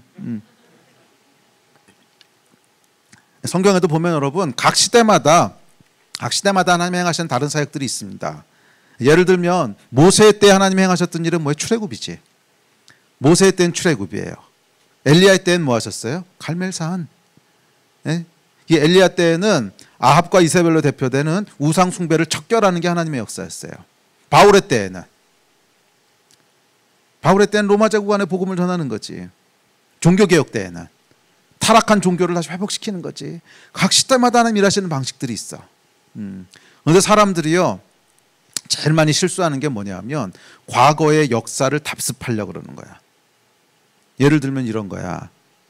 이제 엘리야의 때가 됐는데 이런 거 한번 상상해 보세요. 엘리야가 계속 홍해가를 어슬렁거리고 있는 거야. 그래서 하나님 물어보십니다. 엘리야야 거기서 뭐 하냐? 그랬더니 모세 때 하나님 가르쳤잖아요. 모세 때 가르쳤잖아요. 나도 여기서 가르쳐야 될 거 아니에요. 넌센스잖아. 그럼 하나님 뭐라 그랬을 것 같으세요? 엘리야야 나는 홍해를 가를 생각이 없단다. 아니 그 시대에 홍해를 왜 가르겠어요? 네가 있어야 될 곳은 홍해가 아니고 갈멜산에 가 있어야지. 오늘 많은 사람들이 전 세대의 부흥을 똑같이 흉내내려고 그래. 아니요, 그것은 잘못된 것입니다. 여러분 세대는 여러분 세대를 향한 하나님의 계획이 있는 거고 여러분 세대는 여러분 세대를 향한 하나님의 선교가 있는 거고 선교에 대해서도 여러분 윗세대의 선교사들과 선교적인 전략들을 무시하지는 마십시오. 존중하셔야 됩니다. 그러나 그것을 똑같이 흉내내지 마세요. 실패할 거예요. 여러분 세대는 여러분 세대만의 전략이 있고 여러분 세대만의 사명이 있고 여러분 세대만의 스토리가 있어요. 그게 뭔지는 나도 몰라. 이건 여러분이 써나가야 되는 거야. 나는 내 세대의 스토리는 내가 알고 있어요. 그러나 여러분 세대의 스토리는 여러분들이 써나가야 되는 거야. 선교도 여러분 윗세대가 이렇게 했으니까 우리도 똑같이 해야지. 아니야, 그럴 필요 없어. 전혀 다르게 하나님 사용하실 수 있어요. 과거에는 여러분 뭐라 그랬냐면 좋은 선교사가 어떤 선교사였냐면 선교지에다가 뼈를 묻는 선교사가 좋은 선교사라 그랬어요. 근데 요즘은 뼈를 묻으려고 그래도 비자를 안 줘서 못 믿어. 그리고 뭐하러 선교지 가서 뼈를 묻어. 옛날에 뼈를 묻었던 이야기 그건 왜 나온 거냐면 교통이 발달되지 않아서 한 번 왔다 갔다 하려면 배 타고 3개월 왔다가 다시 돌아가면 1년 나와 있어야 돼. 그러니까 사실 선교지 나오지 말라 그런 건데 지금은 뭐 한나절이면 나오는데 왜 안 나와? 그냥 나오면 되지. 그건 우리 세대 얘기고 여러분 세대는 또 달라요. 뭐하러 선교지에 들어가? 줌으로 하면 되지. 안 그래? 뭐하러 선교지에 들어가? 그냥 줌으로 해도 되는데 물론 뭐 선교지에도 필요가 있겠지만 패러다임을 바꾸라고. 과거 똑같이 흉내낼 필요 없어. 여러분만의 방식이 있고 여러분만의 스토리가 있고 여러분만의 전략이 있고 그러니까 하나님께서 여러분을 통해서 새로운 길들을 여실 거예요. 과거의 길 계속 쫓아가려고 그러지 마. 새로운 길들을 하나님이 여실 거야. 그러니까 얼마 전에도 한국 선교사들이 다 모이는 단체가 있습니다. KWMA라고 이제 교단 모든 선교 단체가 다 가입되어 있는 단체인데 거기서 이 코로나 시대를 앞두고 코로나 시대를 지나면서 뉴노멀 시대에 새로운 선교 전략을 찾아야 되지 않겠냐. 그래서 뭐 한국 선교 리더들이 다 같이 모였어요. 그래서 50명을 초청해가지고 이제 서밋을 하면서 그러니까 이런 변화가 있을 거다, 저런 변화가 있을 거다. 이야기들을 많이 냈어요. 그래서 앞으로 이제 시대가 이렇게 바뀌었기 때문에 선교 전략은 이렇게 가야 될 거고 저렇게 가야 될 거고 다 얘기를 했는데 솔직하게 얘기하면 저는 어떤 마음이 있었냐면 다 그 얘기가 그 얘기야. 그래서 마지막 결론은 뭐였는 줄 아세요? 마지막 결론은 근데 저는 거기 정말 동의를 하는데 젊은이들이 새로운 길을 찾을 겁니다. 이게 마지막 결론이었어. 우리는 아무리 생각해도 우리 패러다임이 안 벗어나지는 거야. 그래서 지금 10대 애들이 새로운 길을 찾을 겁니다. 20대들이 새로운 길을 찾을 겁니다. 맞아요, 여러분. 지금 선교에 평생을 바쳐왔던 선배님들도 여러분의 스토리를 기대하고 있어요. 똑같은 이야기 써내려가는 게 아니야. 전혀 다른 이야기를 써내려갈 거예요. 전혀 다른 이야기를 써내려갈 거야. 선교는 여러분 특별한 어떤 방식이 아닙니다. 여러분의 삶의 바운더리를 모든 민족으로 넓히는 거지. 삶의 바운더리를 모든 민족으로 넓히는, 꼭 한국에 있어야 될 필요 없잖아. 꼭 한국에서 뭔가 컨트리뷰트 해야 될 필요 없잖아. 바운더리를 넓히세요. 바운더리를 넓히세요. 아멘. 하나님께서 새로운 길들을 내실 거고 이전엔 생각하지 못했던 그런 일들을 하나님 행하실 줄 믿습니다. 시간이 많이 갔는데 시대적인 얘기하면서 하나만 더 얘기합시다. 시대적인 얘기 하나만 더. 그리고 사실 오늘 설교 제목이 유업을 취하라인데 이걸 언제 하지? 이게 맨 뒤에 있는데 아직 이만큼 남았어. 제가 설교를 25페이지를 준비해 왔는데요. 지금 3페이지 했어요. 3페이지. 일 났어. 오늘 어떡하냐? 요즘 늙어서 잘 못하는데 옛날 젊었을 땐 이러다가요. 쉬지 않고 7시간 설교한 적 있어. 가볼까 오늘 한번? 안 돼. 나 오늘 저기 올라가야 돼. 끝나고. 내일부터 스케줄이 있어서 이렇게 못하고. 그 중요한 거 한두 가지만 하고 그냥 기도합시다. 그 시대를 이해하는 게 필요한데 이 시대를 이해하려면 사실은 역사도 봐야 되고 이 시대적인 키워드도 봐야 되고 뭐 이런 걸 봐야지 이해할 수 있는데 시간이 없으니까 다 건너뛰고 한 가지만 여러분 기억하세요. 이 시대에 하나님이 하시는 중요한 일들 중 하나가 이슬람이에요. 이슬람. 무슬림들이 주님 앞에 돌아오는 거예요. 이거는 다 설명해 주면 좋겠지만 이해가 안 되면 그냥 믿으세요. 저는 이제 수학 전공이기 때문에 논리적이고 합리적인 추론이 아니면 절대로 뭐 어떻게 얘기 잘 안 합니다. 근데 지금 숫자로 봐도 그렇고 현상을 봐도 그렇고 분명해요. 잘 생각해 보면 여러분 10년 전, 20년 그러니까 사실은 이슬람이 표면으로 떠오르기 시작하는 게 이제 2001년도에 있었던 9.11 사건부터 시작되는 거거든. 9.11 사건 전까지는 여러분 산 적이 없어서 잘 모를 수도 있는데 하여간 제가 90년대까지만 해도 이슬람 국가 그러면 신비한 나라들이었어. 도대체 어떤 사람들이 사는 건지 문화가 어떤지 아는 사람이 아무도 없어요. 완전히 단절된 세계야. 완전히 단절된 세계야. 그리고 그냥 그런 사람들이 저기 어디 지구 반대편에 살고 있다는데 지구 반대편에 사는 건지 화성에 사는 건지 하여간 뭐 전혀 우리하고 컨택이 없는 그런 사람들이었어요. 그런데 9.11 사건이 일어나면서 두 세계가 섞이기 시작합니다. 그래서 오늘날은 여러분 무슬림들 만나는 것이 별로 어렵지 않잖아요. 한국에도 많은 무슬림들이 들어와 있고 또 우리도 세계 여행들을 하면서 많은 무슬림들을 대하게 되죠. 아주 자연스럽게 만나면서 섞입니다. 근데 단순히 섞이는 게 아니고 충돌이 일어나죠. 문화가 워낙 다르기 때문에. 종교와 문화가 다르기 때문에 큰 충돌이 일어나는데 하여간 중요한 것은 뭐냐, 하나님께서 이슬람을 지금 돌아오게 하시는 거예요. 그래서 이 하나님이 역사하시는 그 시대적인 키워드를 보려면 역사의 무대 위로 하나님께서 올리시는 사람들이 있어요. 역사의 무대 위로. 반복해서 역사의 무대 위로 올리는 사람들은 뭐냐 하면 하나님이 그 시대에 구원하시겠다고 작정한 사람들이야. 예를 들어서 4세기 5세기 때 로마 시대 때 만약 그 당시에 뉴스가 있었다면 탑 뉴스가 뭐였을 줄 알아요? 그러니까 지금 뭐 신문 잘 안 보지. 오케이. 그 당시에 네이버가 있다면 실검 1위가 뭐였을 줄 알아? 네이버 실검 1위는요 분명합니다. 야만족들에 대한 거야. 로마 제국이 있고 로마 제국 바깥에 조그만 나라들이 있었어요. 로마 사람들이 교만해서 그들을 야만족이라고 불렀어. 부르기를 바바리안이라고 불렀어. 근데 이 사람들이 이제 뭐 게르만족, 앵글로색스족, 고트족 이런 사람들인데 로마 제국 문화에 비하면 한참 뒤떨어진 사람들이. 근데 이 사람들이 계속 로마 제국 안으로 쳐들어오기 시작했어요. 계속 쳐들어오면서 로마가 강했을 땐 괜찮았는데 한 4세기 가게 되면 로마가 쇠퇴하기 시작합니다. 그러면서 이 사람들이 로마 제국 깊숙이 쳐들어오기 시작하는 거예요.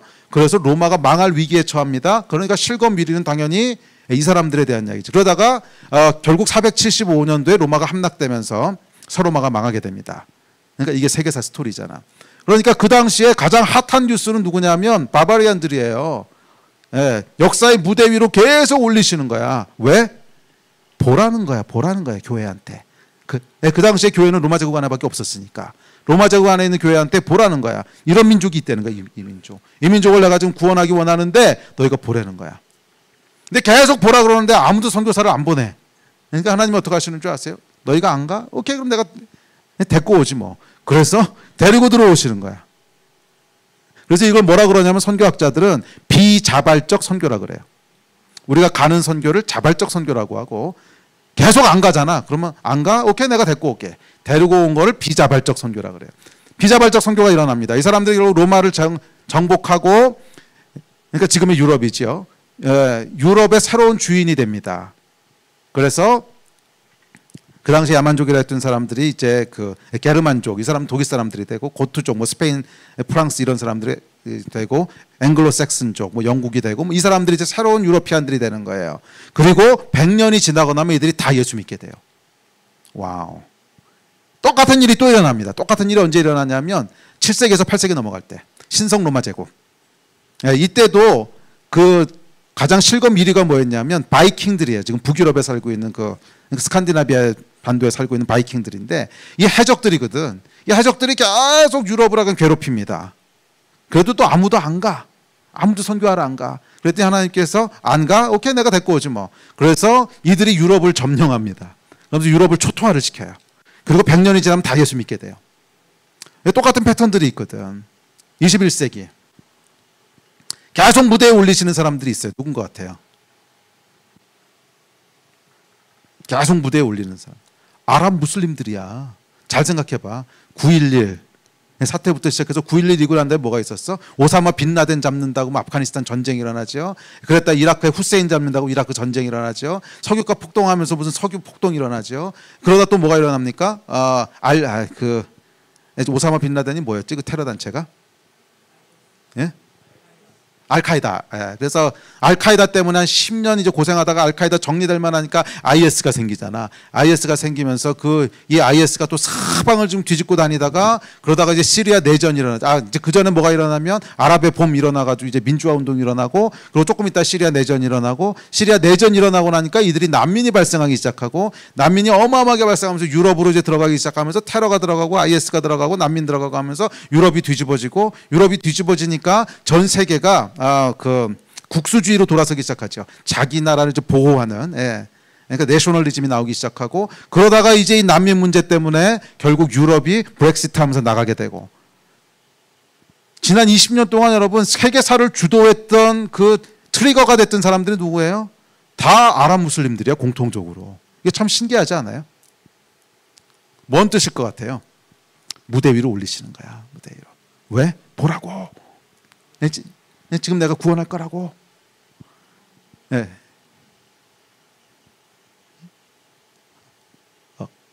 이들에게 가면 여러분 사도행전적인 역사가 일어날 거예요. 왜? 하나님이 작정하셨으니까. 하나님이 작정하셨으니까. 아멘. 그래서 여러분 지금 정말 놀라운 일들이 벌어지고 있습니다. 지금 아랍에 가면요, 이 난민들 사이에 지난해가 수백 년 동안 한 번도 일어난 적이 없는 한 700년, 800년 아니죠. 7세기의 무슬림이 생긴 1300년. 지난 1300년 동안 세계사에 한 번도 없던 일들이 일어납니다. 그 이야기는 뭐냐면 무슬림들이 집단으로 예수께 돌아와요. 진짜 집단으로 돌아와요. 이 난민들이 발생하면서 정말 어마어마한 일들이 벌어집니다. 제가 처음에 시작할 때 제 인생을 돌아보면 이게 뭔가 싶을 정도 놀랐다는, 저는 사실 난민들의 부흥을 보면서 그런 고백을 하게 되거든요. 이거는 제가 선교에 대한 열정을 가지고 비전을 가지고 하나님 나라 따라왔지만 이런 열매를 보게 될 거라고는 생각도 못했던 거야. 이런 열매를. 실제로 저하고 아주 가깝게 지내는 아랍 교회가 하나 있습니다. 요르단에 있는 교회인데 아랍 목사님이 하시는 교회예요.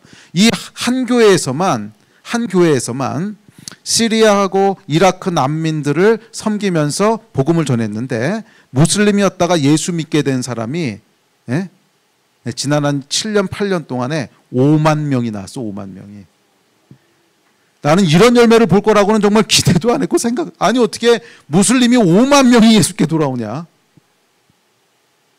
감동이 없나 본데, 아랍 무슬림들은 여러분 평균적으로 선교사가 평생 선교해가지고서 아랍에서 아랍 무슬림들이 주님 앞에 돌아오는 게 한 2명, 3명, 많으면 5명이야.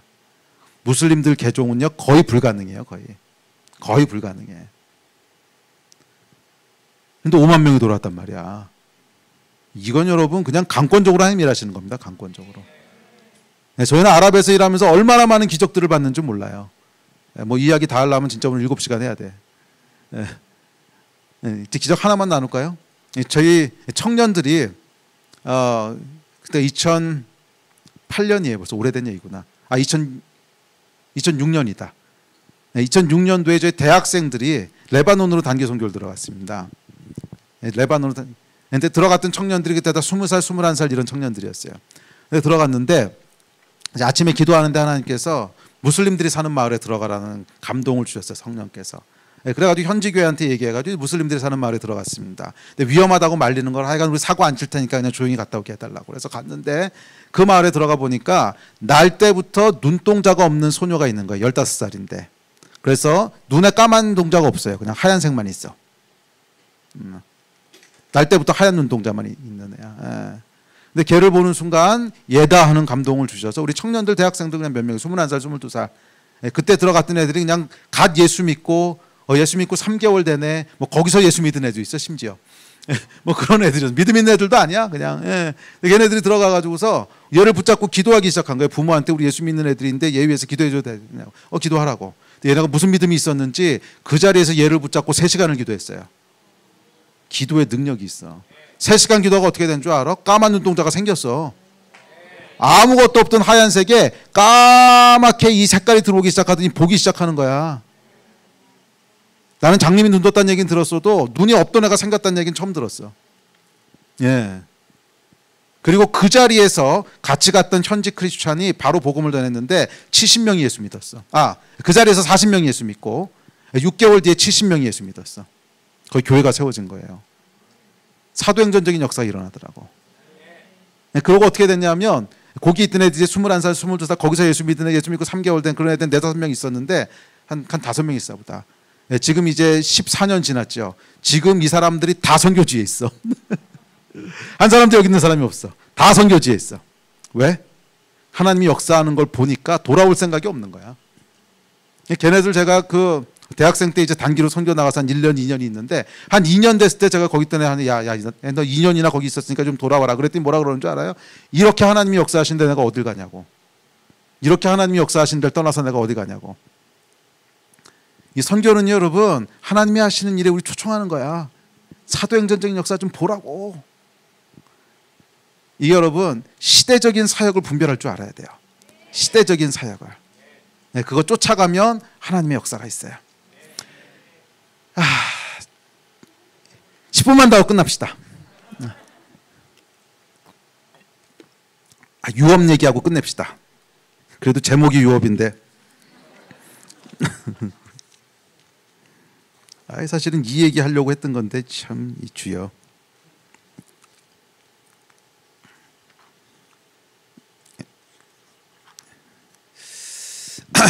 자, 그 다음에 필요한 것이 뭐냐면 여러분을 향한 믿음의 유업들을 취하세요. 여러분, 사실은 우리의 데스티니를 이루어가는 중요한 방법 중에 하나가 우리 윗세대들이 이루어 놓은 믿음의 유업들을 받는 거예요. 그 사람은 출발점이 달라져요. 그러지 않겠어? 그 사람은 출발점이 달라져. 우리 윗세대가 이루어 놓은 어깨 위에서 출발을 하는 거야. 근데 정말 미련한 사람은 누구냐면 어른들을 향해서 싸가지가 없는 사람들이야. 저는 요즘 이 한국을 보면서 정말 마음 가운데 심히 근심되는 게 뭐냐면 저의 모든 열정은 다음 세대에 있거든요. 근데 심히 근심되는 게 뭐냐면 어른들을 대하는 태도가 참 어떨 때는 마음이 아파요. 여러분들 중에 뭐 그런 사람 없을 거라고 믿는데 이 아이들이 쓰는 용어 중에 틀딱 너 무슨 뜻인지 알지? 난 그 얘기를 들을 때마다 너무 마음이 상하는데 어른들 때문에 마음이 상하는 게 아니고 너희들 때문에 마음이 상해. 얘네가 도대체 무슨 복을 누리려고 이러나. 성경은 뭐라 그랬냐면 내 부모를 공경하라 그랬거든. 부모를 공경하면 땅에서 네 생명이 길리라 그랬어요. 그 이야기가 무슨 뜻인 줄 알아? 땅에서 축복을 받는다는 거야. 하나님이 주시는 유업이 있다는 거야. 출발점이 달라지는 거야. 우리 부모 세대를 공경하면 부모 세대가 믿음으로 취했던 것들이 다 여러분 것이 되는 거야. 믿음은 여러분 하늘에 있는 것들을 이 땅에 실체가 되게 합니다. 이 이야기는 너무 길어서 제가 생략할 텐데 이 에베소서 1장에 보면 하나님 뭐라 그러셨냐면 하늘에 있는 모든 신령한 복이 있대요. Every spiritual blessings in the heavenly realm. 하늘에 모든 영적인 복이 있는데 그 복이 어디 있는 거야? 하늘에 있는 거야. 이것을 이 땅에서 누려야 되는데 하늘의 것을 땅으로 끌고 내려야 되는데 그러려면 뭐가 필요하냐면 믿음이 필요한 거야. 믿음은 여러분이 생각하는 것 이상의 비밀이 있어요. 하늘에 있는 것을 이 땅에 실체가 되게 해요. 아멘. 이 말이 무슨 말인지 잘 이해를 못하나 본데 시간이 없으니까 빨리 넘어가자. 그러니까 믿음은 하늘의 것을 이 땅에 실체가 되게 하는데 유업은 뭐냐 하면 여러분 부모 세대가 여러분 앞서간 세대가 믿음으로 삶을 살면서 이 땅에 실체가 되게 했던 것들이 있거든. 그걸 물려받는 거야. 이거 여러분 어마어마한 복이에요. 여러분 윗세대가 평생을 믿음으로 살면서 정말 생명을 바쳐 하나님의 삶을 살아가면서 하늘의 것들을 이 땅에 끌고 와서 실체가 되게 한 복들이 있거든. 그거를 내 거로 취하는 거야, 유업은. 와, 이건 여러분 절대 놓치면 안 돼. 그래서 성경은 뭐라 그랬냐면 내 부모를 공경하라 그랬어요. 내 부모를 공경하라 그랬어요. 우리 한국은 여러분 선교의 유업이 있는 나라입니다. 우리 윗세대가 여러분 정말 믿음으로 살아가면서 이 하늘의 것들을 땅에 실체가 되게 한 것들이 있어. 그 저는 제 멘토가 선교사님이라 그랬잖아요.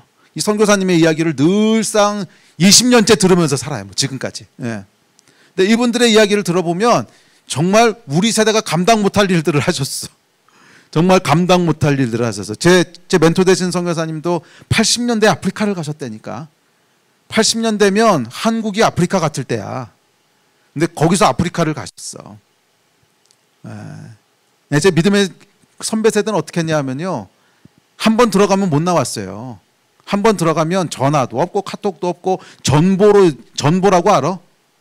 전보 한 번 치면 한 달 걸려. 한 달 만에 소식 받아보는 거야. 그래서 아버지가 돌아가셨는데 한 달 뒤에 전보 받았어요. 그리고 나오지도 못했어.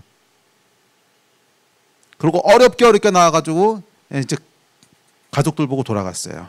한 2년 있다가 어머니 돌아가셨어. 그때도 전보로 한 달 있다 받았어.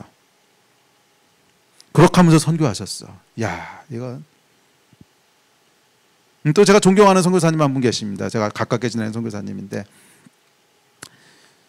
45년 전에 이집트에 들어가서, 여러분 45년 전이 언제인 줄 알아요? 45년 안 된구나. 77년에 들어가셨으니까 77년도에 이집트에 들어가셨어요. 선교사로. 갓 결혼한 새댁이 아주 어린 딸내미 데리고,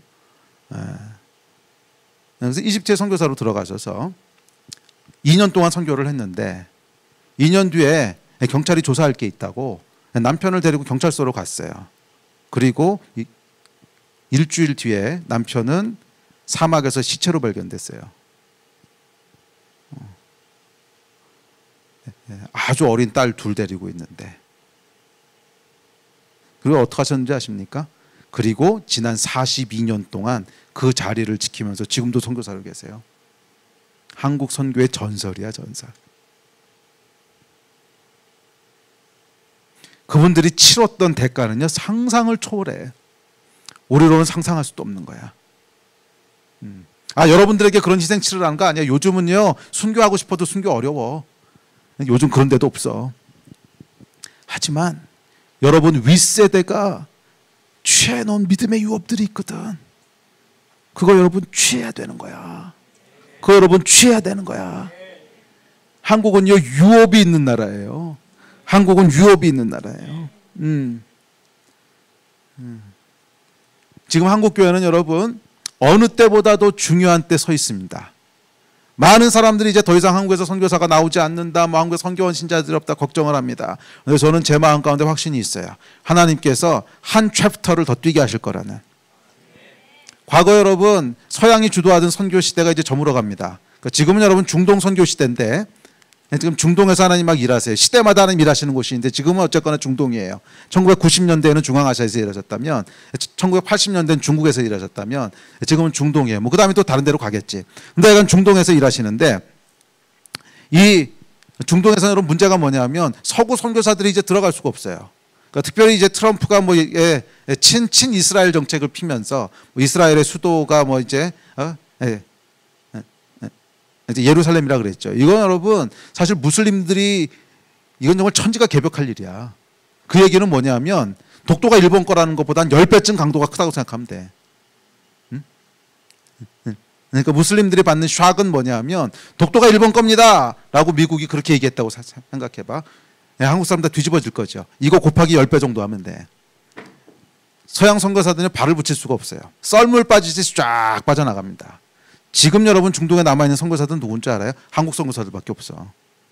딱 한국 선교사들하고 그 다음에 누구 있냐면 중국 선교사들이 이제 들어오기 시작해요. 그런데 중국은요, 선교를 한 번도 해본 적이 없어. 지금 아시아에서 많은 새로운 부흥들이 일어나면서 선교의 중심축이 아시아로 넘어오고 있습니다. 이건 분명해요. 그런데 아시아 국가들은 문제가 뭐냐면 미국이랑 사이가 안 좋아. 미국으로부터 뭔가 배우는 걸 불편해. 그러니까 저는 정말 하나님이 초자연적인 인도하심이 있어서 한 10년 정도 중국 교회를 도왔어요. 중국 교회가 선교할 수 있도록. 근데 중국의 가정교회의 가장 메인 라인들하고 일을 했어요. 가장 메인 라인들. 근데 이분들이 울면서 뭐라 그러냐면 우리를 도와주십시오. 우리는 어떻게 선교할 줄 모릅니다. 한국 사람들한테 도와달라 그래. 그 자존심 센 중국 사람들이. 왜? 다른 선택이 없어. 아시아에서 유일하게 선교 노하우가 있는 나라는 한국밖에 없어요. 아시아 어느 나라가 선교를 해봤어? 아무도 없어. 그동안 선교라고 하는 건 미국하고 영국이 했던 거지, 유럽하고 호주가 했던 거지, 아시아에서 선교해본 나라는 한국밖에 없어. 그런데 아시아 선교 시대로 넘어오고 있거든. 많은 아시아 교회들이 한국을 바라보고 있어요. 우리를 도와주십시오. 우리가 선교하게 해주십시오. 여러분들에게 새로운 사명이 있어요. 그 유업은 여러분들이 리더십이 있어서 주시는 것이 아니라 윗세대가 물려준 유업이야. 생명 바쳐서, 남편이 죽고 부모가 죽어도 생명 바쳐서 하나님 앞에 드렸던 그 믿음과 그 헌신이 지금 유업으로 여러분들에게 아시아의 리더십으로 세워지는 유업으로 지금 오고 있는 거야. 이거를 취할 줄 알아야 돼. 지금 여러분들이 딴 데서 지금 딴짓하고 빼고 있을 때가 아니야. 하나님께서 한국을, 특별히 여러분 세대를 이 아시아 군대의 장군으로, 아시아 군대의 리더십으로 지금 세우시기로 결정을 하셨는데, 그 이유는 여러분 윗세대가 물려준 유업에 있는 거거든. 이 유업을 물려받을 자들이 나와야 되는 거거든. 이 유업을 물려받을 자들이 나와야 되는 거거든. 예, 하나님, 내가 이 유업을 물려받아서 바톤을 이어받아서 뛰겠습니다. 그러면은요, 여러분 상상할 수 없는 일들이 벌어질 거야. 내가 20년 전에 미국 사람들을 바라보면서 왜 저 사람들만 리더로 쓰시지? 지금은 여러분들이 그 위치에 서게 되는 거예요. 여러분 공로 미안하지만 없어. 여러분 윗세대가 여러분에게 물려준 유업이잖아. 그냥 여러분들은 한국에서 태어났다는 것만으로 아시아의 리더로 하나님이 세우시고 세계 선교의 리더로 세우시고 새로운 시대를 이끌어갈 이 하나님의 놀라운 군대에 장군들로 지금 세우시는 그 유업이 물려지고 있는 거야. 제 안에는 여러분을 향한 기대가 있습니다. 그 기대는 뭐냐 하면, 우리 세대는 아직 거기까지 뛰어본 적이 없어요. 우리는 사실 한국 사람들끼리 선교하기에도 바빠서 한 번도 그런 리더십을 누려본 적도 발휘한 적도 없어. 하지만 여러분은 다른 세대야. 우리가 뛰었던 거랑은 전혀 다른 시대를 뛰게 될 거예요.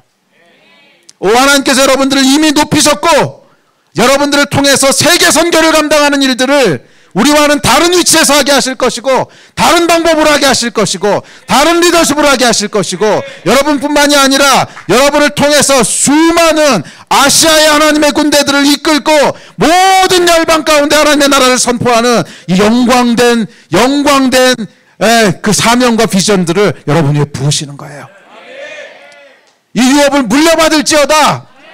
이 유업을 물려받을지어다. 이 유업을 물려받을지어다. 우리 그 열망이 있는 사람들은 일어나십시오. 우리 같이 기도하고 예배합시다.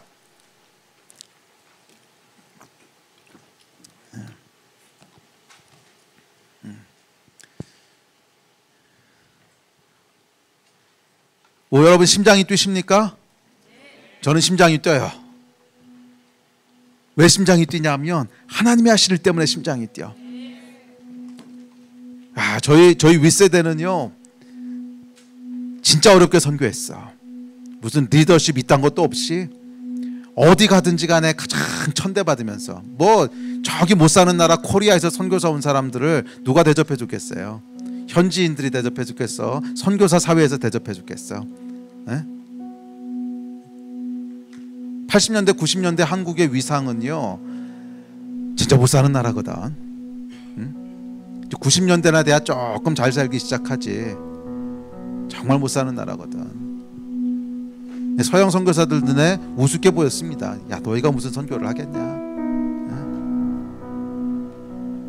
돈은 제대로 있었겠어요? 미국 선교사들이 정말 제대로 된 선교 지원을 받으면서 선교사들만을 위한 집 짓고 살 때 한국 선교사님들은 현지인들이랑 똑같이 살았어. 돈이 없으니까. 현지인들이 어떻게 사는지 아세요? 아프리카는 소똥으로 집 짓고 살아. 그래서 제 그 멘토 되시는 분들은 자꾸 우리 세대한테도 선교 가면 소똥으로 집 짓고 살아야 된대. 그래가지고 내가 그거 말리느라고 요즘, 아니요 목사님 시대가 바뀌었어요. 지금 소똥으로 안 져도 돼요. 그러니까 지금 벽돌로 짓고 살아도 돼요. 아니야 고 목사, 그러면 현지인들이 시험 들어. 현지인들처럼 살아야 돼. 소똥으로 지어야 돼. 그래서 저희 단체에서 파송한 사람은 아직도 소똥으로 짓고 사람들이 있어요. 참 주여. 가보면 한숨이 나와. 아이고. 싱글 자매 둘이서 소똥으로 집 짓고 거기서 지금 10년째 살고 있더라고. 전기 당연히 없지.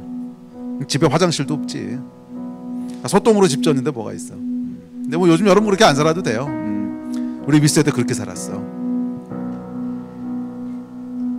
그 유업이 지금 여러분에게 가는 거예요. 여러분 너무 감격되지 않아요? 우리 윗세대가 여러분들에게 물려주는 유업, 그 헌신과 그 희생과 그 믿음을 하나님 받으셨거든. 그래서 그 후손들에게 유업으로 물려주시는 거예요. 너희는 다르게 뛸 수 있어. 너희는 그 세대와는 전혀 다른 차원의 사역들을 할 거야. 너희는 우리 세대와도 전혀 다른 차원의 사역을 할 거야. 너희를 통해서 하나님께서 전 세계에 측량할 수 없는 임팩트를 미치실 것이고 너희뿐만이 아니라 아시아의 수많은 교회들을 이끌고 상상할 수 없었던 영적인 승리들을 맛보게 하실 거예요. 그 유업을 여러분 받고 싶지 않으세요? 와, 이게 하나님이 주신 축복인데. 한국을 향한 하나님의 계획이 끝나지 않았어요. 아니, 어쩌면 지금부터 새로운 챕터가 시작되는 거야. 그리고 그 중심에 여러분이 있는 거예요. 네, 여러분 이 스토리를 써가고 싶지 않으세요? 기대되지 않으세요? 보고 싶지 않으세요? 과연 하나님이 어떤 이야기를 만들어 가실까 보고 싶지 않으세요? 여러분을 통해서 사도행전의 이야기가 툭 튀어나오듯이 그 유업을 여러분 물으세요. 유업을 물으세요. 우리 같이 좀 기도합시다. 기도하실 때, 야 하나님, 우리를 향한 하나님의 계획이 이루어지기를 원합니다. 이 나라와 이 민족을 향한 하나님의 계획이 이루어지기를 원합니다. 우리 믿음의 선배들의 유업을 우리가 취하기를 원합니다. 하나님, 이 유업을 우리에게 부어주시고 이 세대를 향한 하나님의 계획이 놀랍게 풀어지게 하여 주십시오. 아시아의 군대를 이끄는 장군들이 일어날지어다.